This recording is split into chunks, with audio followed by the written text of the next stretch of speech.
everybody, I'm Sarah and I'm a recorder player. I should also say this is very special. I'm filming in front of an audience so they can join in, heckle, ask questions, see how it all goes. It's quite exciting. Today I'm going to be giving you a tutorial on how to get into playing a loop station with your recorders. For those of you that don't know, a loop station is basically a machine that allows you to record yourself in loops, repeating sections, in lots of layers. You can use it to create your own music, improvising, but you can also use it in a lot of ways in your practice. And these are different things that I'm going to take you through today. To record, you press the pedal. To stop recording, you press it again. And that's basically it. You press it again. And that's stop recording, you press it again. Yeah.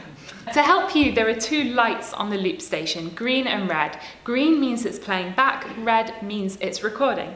So you just press the pedal, watch the machine to see if you're recording or playing, and that's it. If you want to stop it, you press the pedal twice.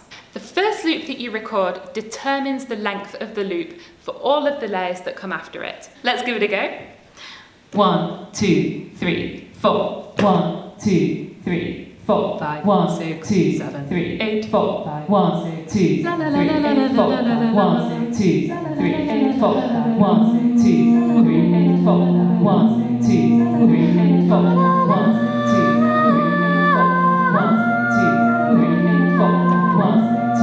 3, 8, 4. That's how it works.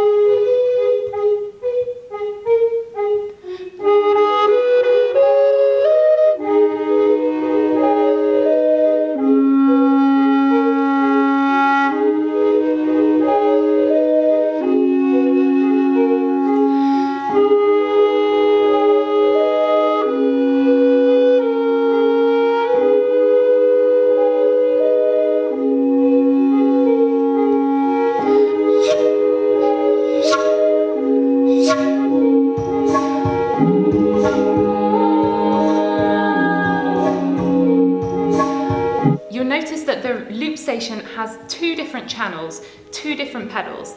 That means you can record two separate loops at the same time. For example, you can put your melodies on one, and you can put the rhythm or the bass line on the other, and then you can mix them.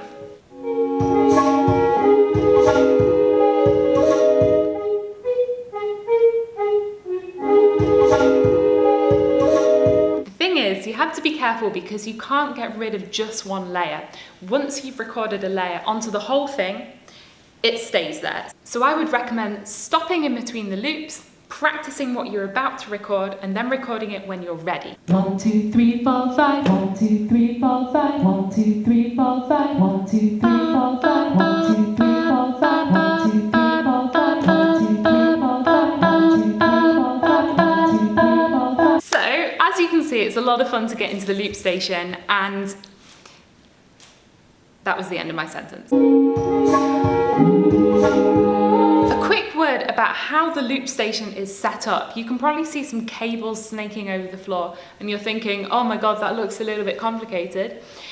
The principle of the loop station is very simple. You have sound in with a microphone, and you have sound out to the speakers. Would you like to see my favourite cable? This is my mini jack to double jack cable, and you can just plug this in the back, and this can go into any mini speakers. I'm not going to go hugely into the cabling here because I think if you buy a loop station, you'll have the time to look into that for yourself. But basically, microphone in, speakers out. One of my favourite things to do with the loop station is just improvise, play around, see what happens, make my own music. But you can use it in different ways in your practice, and that's really exciting. So I'm going to take you through a few of them now. You can use the loop station to record your own drone that you can then improvise over. So let's try that. We're going to do an improvisation exercise with this. I've recorded a drone of G, and you can improvise your own melody. The rule is that you have to start on the G and come back to the G. Let's give it a go.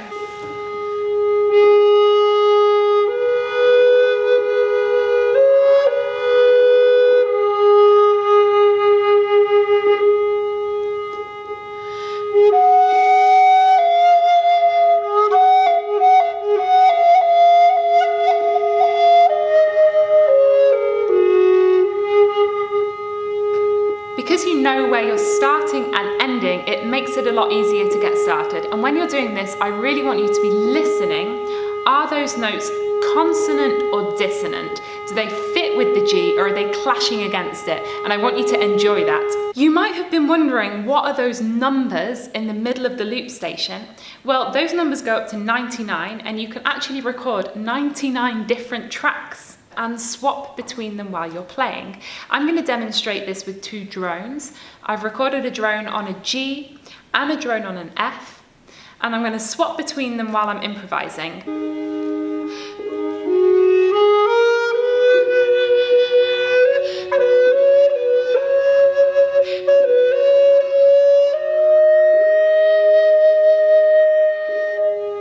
Another really fun thing to do with your loop station is to record all the voices of a Renaissance consort piece. This is, maybe you want to hear how it sounds if you're going to start practicing it. Maybe you want to practice moving between different sizes of recorder, soprano, alto, tenor, bass, and it's also really, really good for your tuning.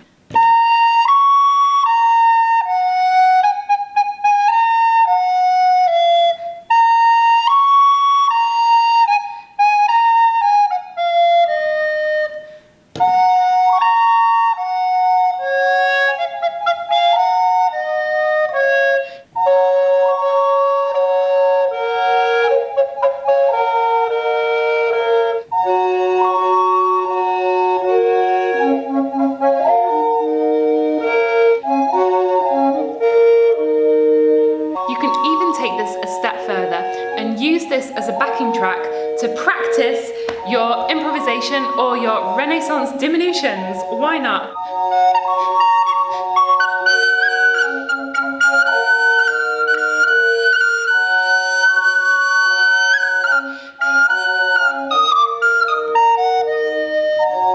You might be wondering, how can I play that first voice in time? We know that the first loop determines the length of the rest of the loops, but you want to be in rhythm.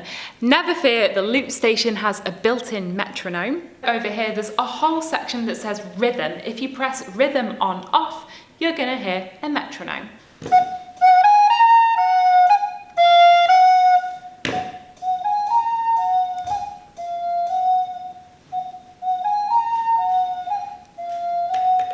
So you can use the metronome to make sure that your loops are really tight.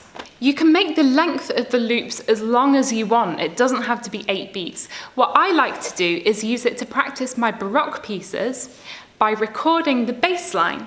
Often when we're playing a baroque sonata on our own, it's hard to imagine the harmonies if you don't have a handy harpsichordist to come and play with you. And then you can use that to practice with.